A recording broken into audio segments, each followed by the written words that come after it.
Thank you for staying with us. Let's get into the papers now. And we're joined by Selom Branti, a policy analyst, of course, with Imani Africa as well. We're going to be talking about a number of matters, but let me say a very good morning to you. Mr. Branti, a very good morning to you, sir. Okay, so you'd have to unmute for us so we could hear your beautiful voice. Oh, sorry about that. Right. Yeah, so very good morning to you and your listeners. Great. And how good is the morning when you hear that LPG prices are up as well? It appears every morning you wake up to something that is going up. It's not God who is going up, it's the prices from fuel products, of course, LPG, one of the derivatives as well. And then we have food prices, transportation, fares. Let me take your thoughts on that because it's been another week since we had an interaction. So fuel prices have not only broken the 8, they have gone even further, 8.29 at some fuel pumps. I'm yet to check what I purchased to find out what it's like this morning. But when you look at the composite of fuel prices, LPG, everything going up, and what do you make of it? And what do you think the way forward is? It's a massive nightmare for a lot of people. I think quite a lot of people are not pleased with the situation we are in. Right. A lot of it is triggered by outside forces. It's not something that we can control. Very few governments at this stage can control the move. Just before you went on air, I'm sitting here with my brother-in-law, and he showed me that Brent crude has risen to $116 a barrel. Right.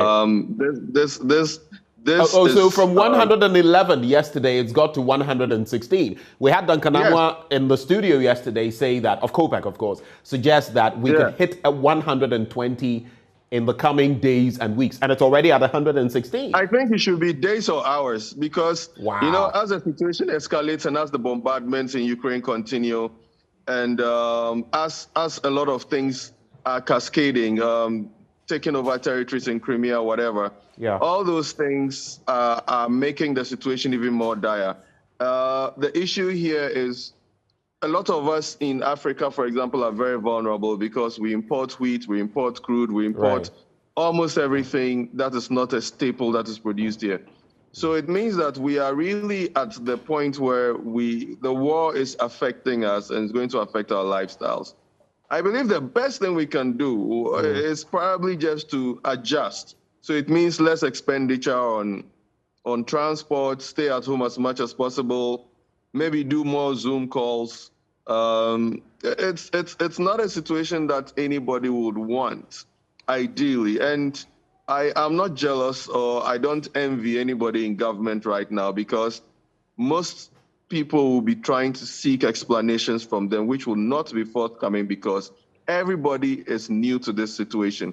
It's almost kind of like the Gulf War in 1991 when a similar situation occurred. But this time, the global interest and the fear of even a World War III is crazier.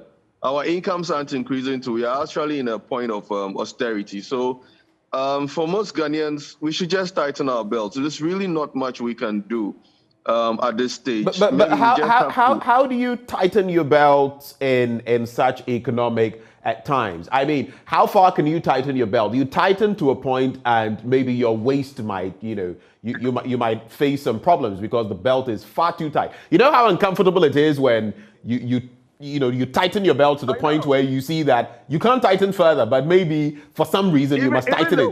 The women know it's better because they wear corsets, so their whole stomach is tightened. That's a whole. So you can imagine all of us, maybe men who are not used to wearing corsets, donning corsets just because of the economic times. That is kind of like the situation we find ourselves in. And yesterday, I just want to get this to you. So I was also here interacting with Bongo MP Edward Bawa. And he actually filed this. I'm just going to read out. He filed an urgent question on the floor of Parliament, and he sent me a copy. It says, so text of question, that Minister for Finance Ministry is doing, what the Minister for Finance is doing to slow down the increments of petroleum product prices at pumps with respect to imposed taxes or levies on petroleum products and the depreciation of the cedi. So these are issues, Selom, that we really have to deal with. The depreciation of the cedi.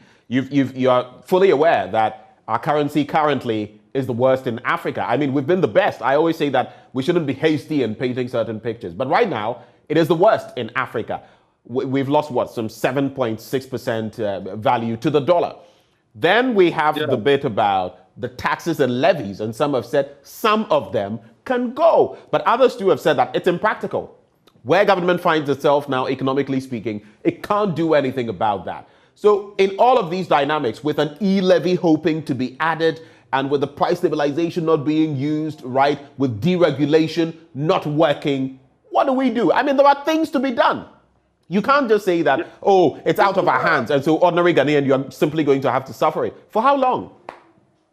It's a big question. The issue here is possibly the world events now make it such that this wouldn't be a smart time to introduce the E-levy. Absolutely not. It wouldn't be a smart time to introduce the E-levy. No. I mean, considering that the cost of living has increased dramatically over the past couple of months, this would not be the best time to try and add any more levy. People, imagine if you live at Oyarifa or Adenta and you are going to, let's say, Circle, you work at Circle every day. Somebody told me just yesterday or 2 days ago that the trotro fare is now a total of about 10 or 12 cedis, depending on where you live. So if the average worker has to spend a total of 10 or 12 cedis just on transport and maybe 7 cedis on food, that is roughly 20 cedis a day. For a week, that's 100 cedis a week. So in a month, that's 400 cedis. And if your pay is around 1,000, 1,200 cedis, you're not talking about weekends, you're not talking about family rent, etc.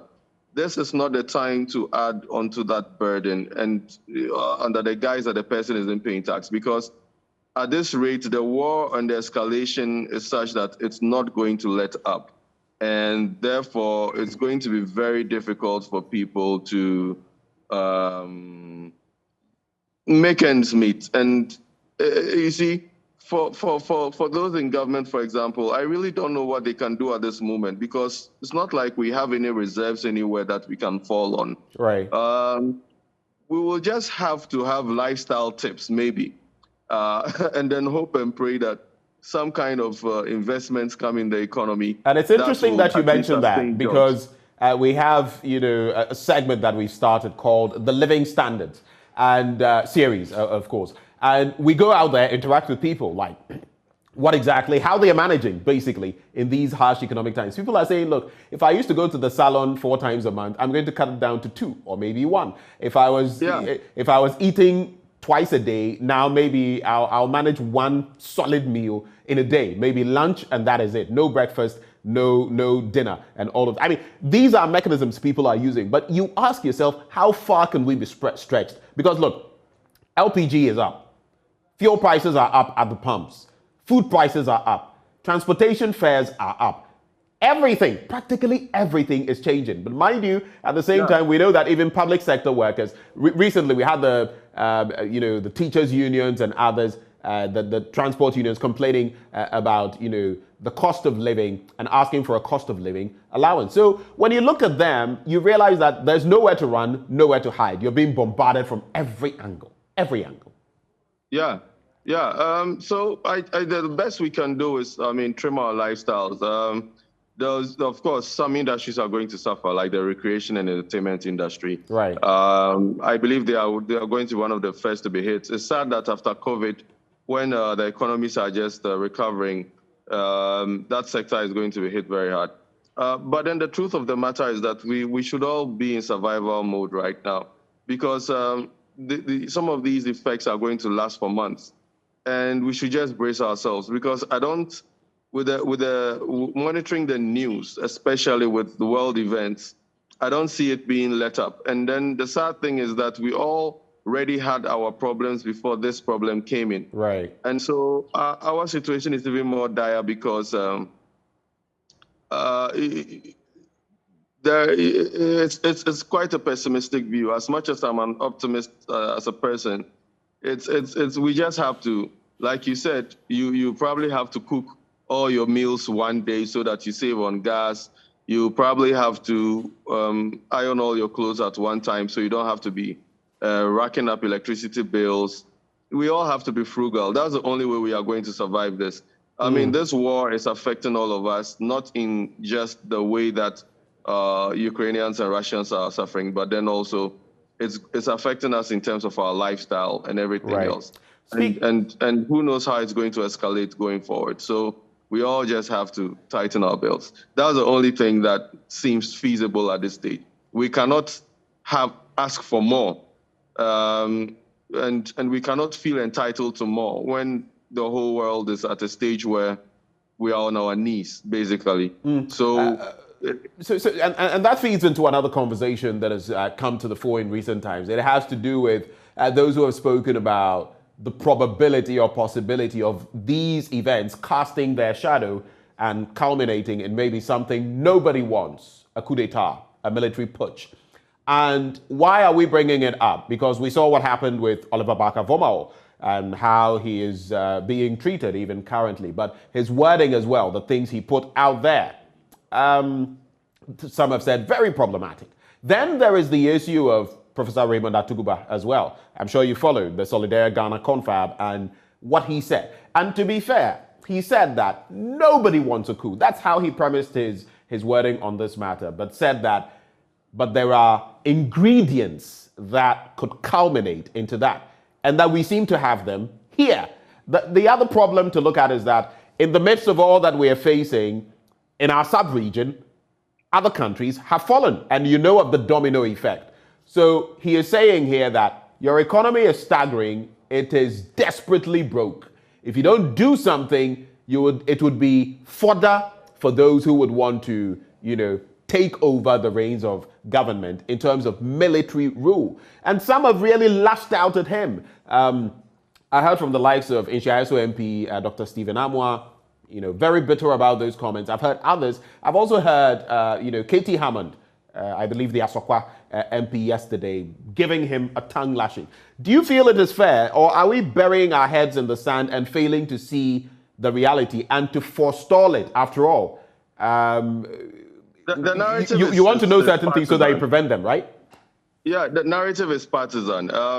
I can tell you for a fact that even all those guys, although they say all these things in public with full bravado, they also understand the feelings that are going on. And if you did interviews in any market, Medina market, Malata market, Kaneshi market, wherever, the sentiments are not very different from what Professor Raymond and Oliver are saying.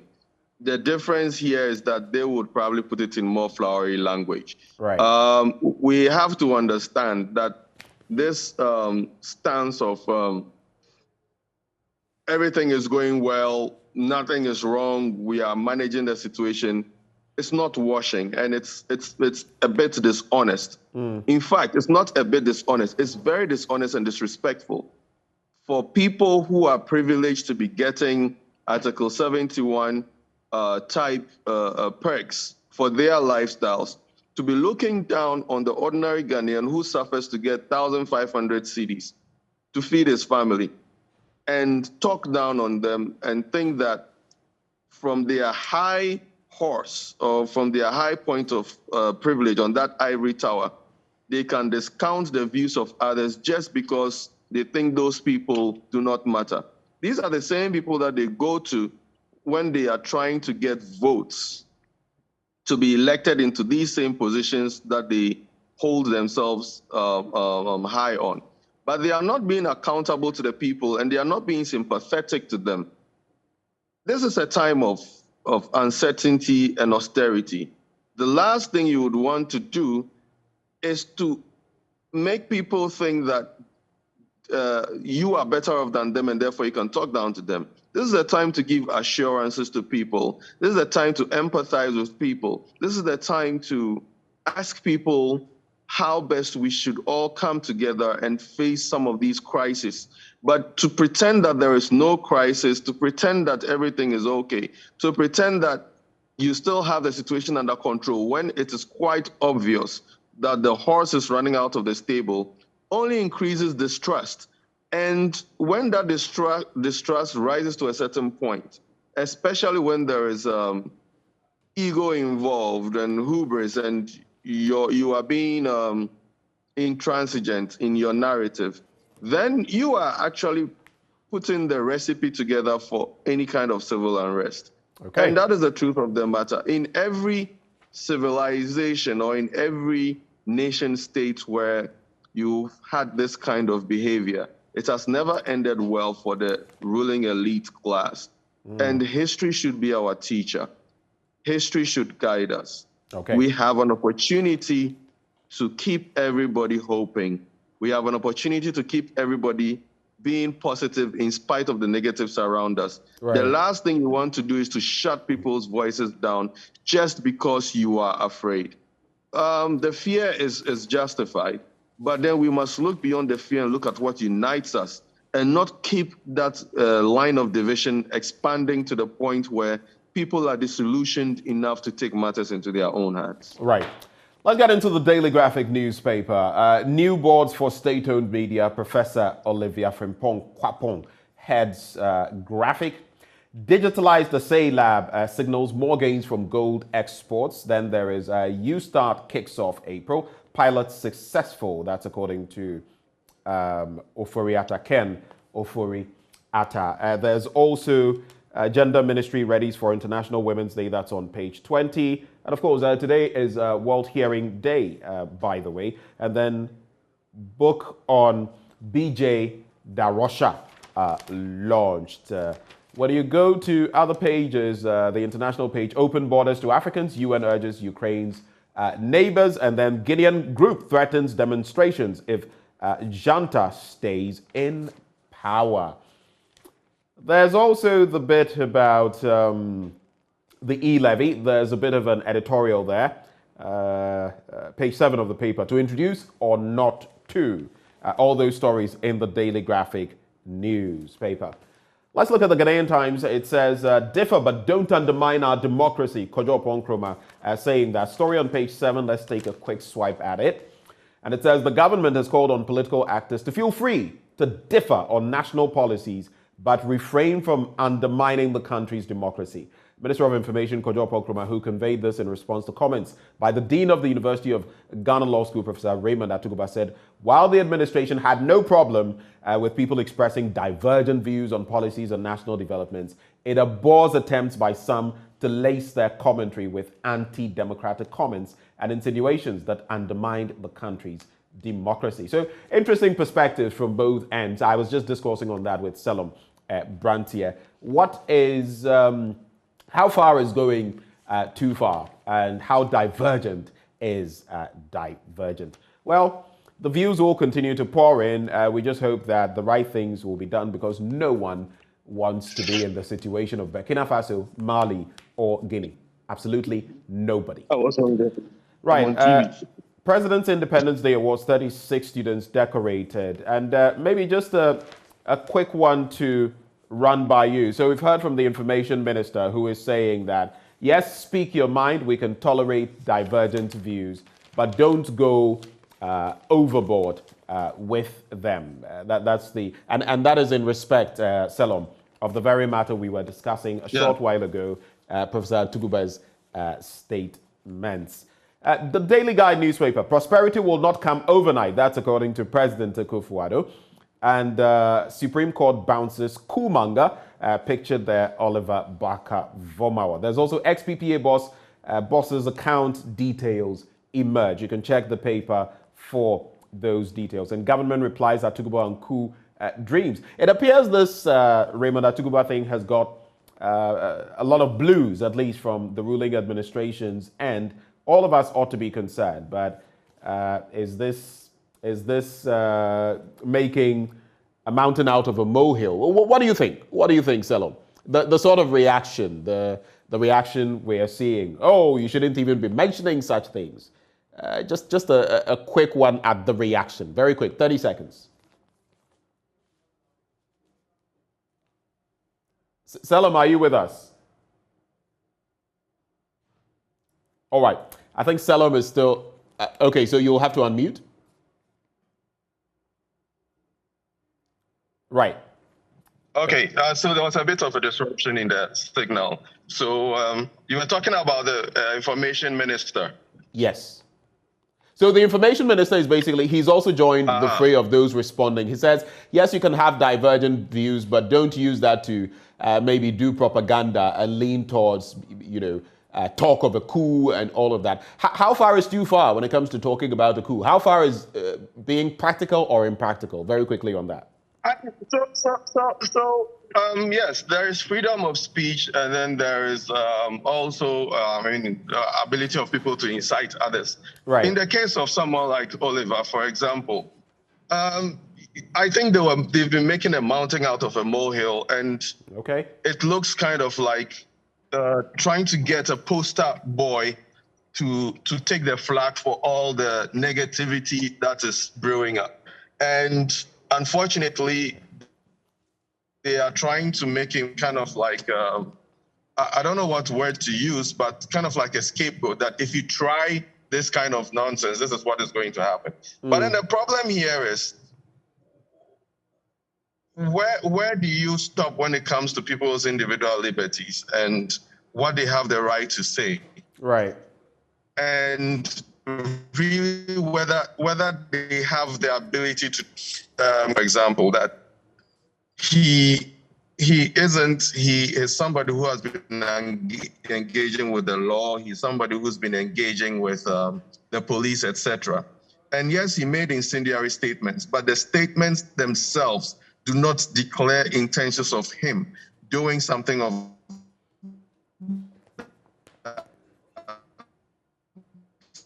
sort. And it is just like some of the past who are currently incendiary, the person, his liberties because of this, and the kind of legal gymnastics going on, only serve to make that distrust even worse. Right. I believe that a government should drop a stance of thing is good. Things are hard for people. And the more you decide to hush down the critics, the bolder they will become. That's the truth of the matter. Right. Instead of having this stubborn approach, everything is going well in agriculture, everything is going well in everywhere else, we are doing this, we are doing that. We should be mature. Our politicians should be mature. They should listen. We are having hard times. People are making life and death decisions based on 50 cedis. This is not a time to come and flaunt your wealth and come and tell people you've cut this down by 20%, so we should hail you. No, there should be far more pragmatic, practical steps. That display of opulence in the face of growing poverty should stop. We should respect people. Right. I think what the basis of all of this, or the bottom line, is that the current crop of politicians feel super privileged and do not respect the average Ghanaian and his opinions. Right. They do not respect it because you are not part of that establishment. You are not part of the boys' club. You are not part of the inner circle, and therefore what you say doesn't matter because we are the ones in charge and we are the ones who have a clear lane on what to do, and we know what we are doing. But if what you are doing or what you say you are doing is not reflecting in the lives of people in a way where they are aspirational, right? Some of these sentiments are not only just going to start brewing, they will spread. And that is the truth of the matter. People on Facebook have been alluding to so many things like the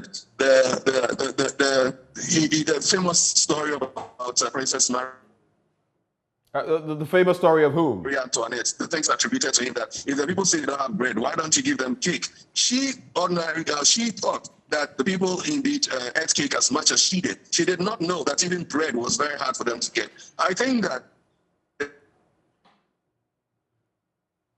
there's a saying in Chida, if you are sitting somewhere and you do not a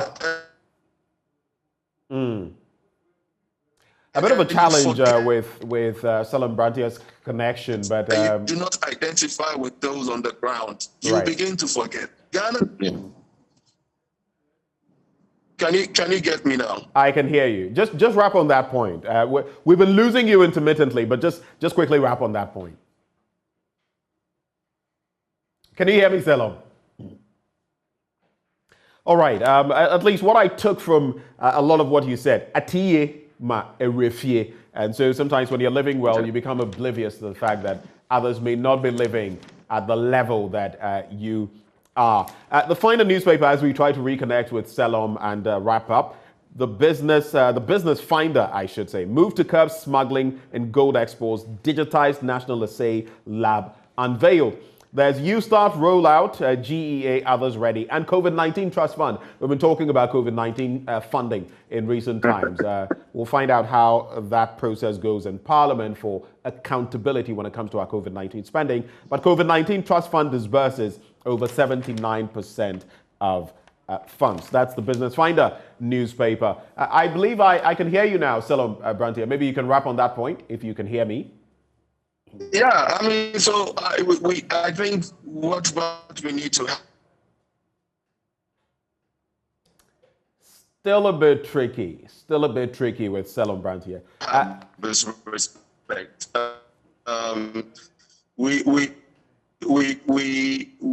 Whilst the government information minister, etc., respect, it's reciprocal. If you do not respect the same people who put you in power, you should not expect them to. All right.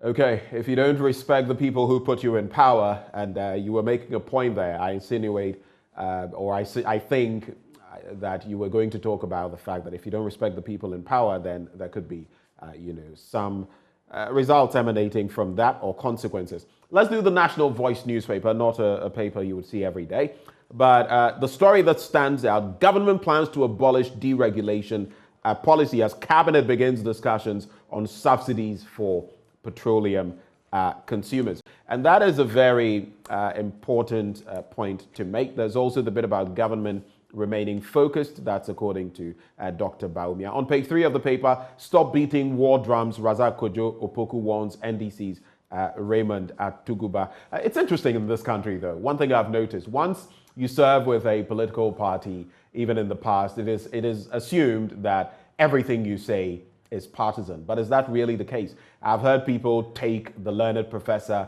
on in respect of, oh, he's a lawyer, oh, he's a professor, oh, he teaches constitutional law and all of that. But on the other hand, I'm speaking in terms of academic license, academic freedoms, and the freedom of speech. Does that take away what his thinking is and what he genuinely feels, especially as he is not suggesting that should be what should be done, but that, these are the ingredients. You need to work on these things. I think as a country, we ought to be tolerant. I agree with Kojo Ponkroba. Have divergent views, but don't try to trample on our democracy, because in the end, it doesn't work in favor of anybody. But let's not muzzle people. Let people have a say. There's that story. I'm just looking for it. The bit I read out earlier about deregulation, and it appears they didn't mention the page it was on, and you have to search practically every page of the National Voice to get it. But I finally found it on page 10.